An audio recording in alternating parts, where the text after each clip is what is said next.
Баршаңызға сәлем. Менің есімім Гүлбану. Мен сіздерге бүгін мен керемет түскі ас дайындадым. Соның қалай дайындау керек екенін баршаңызға бөлісуді жөн көрдім. Ең бірінші керек заттарымыздың барлығын турап аламыз. Мен тек қана бір жапырақ ет қостым, кішкентай ғана. Соны майда бөлшектерге турап алдым. Және кішкене бауыр қостым. Бауырды да майдалап турап аламыз. Картошка қостым, 5-6 штук картошка. Болгарский қостым.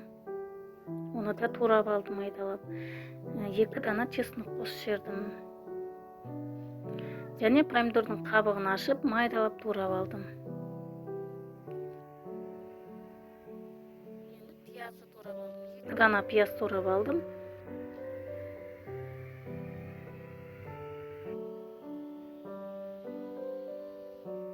Барлығын осылай дайындап алған соң, қазанымызға 2 шөміш май құйып, қыздырып алып, етті қуырып аламыз.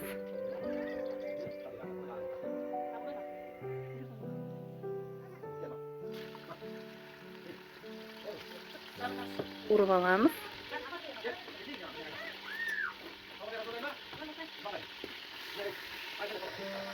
Өздеріңіз жасап та жүрген боларсыздар. Енді қуырдақ дейтін еті де көп емес, жаркоп деп айтсам болады.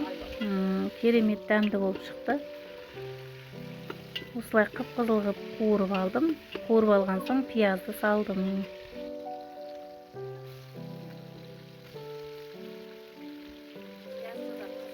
Қуырып аламыз.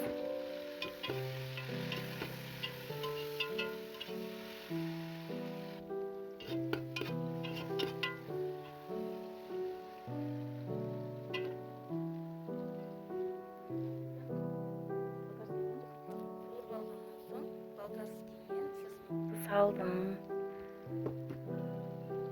Оны да 1-2 минут қуырып алғаннан соң, жаңағы майдалап турап алған помидорымызды қосамыз. Қабығын алып турап алдым. Міне осылай қосып қуырамыз. Дәмі өте керемет болып шықты. Енді кәдімгі жаздың дәмі деп айтсам болады. Сосын кішкене соевый соус қосып жібердім, еті жұмсасын деп.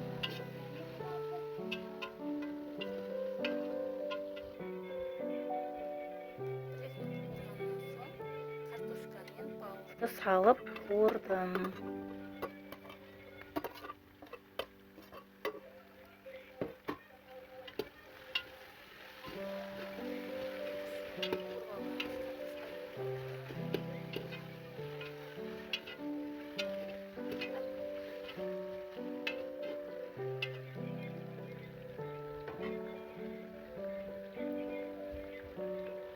Екі-үш минут қуып болғаннан соң, қайнап тұрған суды құямыз.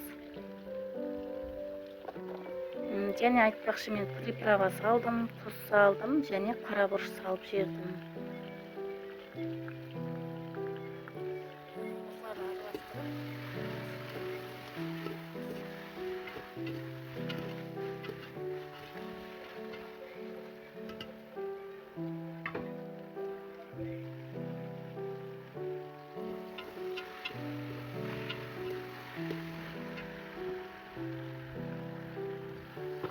Су, қайнаған суды құйып, 15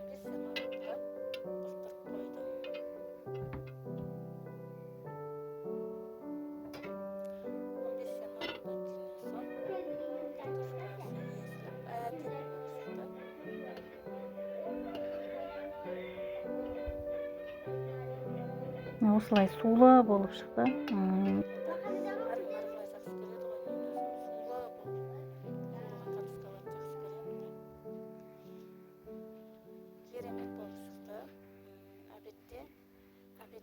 Асымыз осылай болды. Сіздер де жасап көріңіздер. Менің арнама тіркеліп лайк басып кетуді ұмытпаңыздар.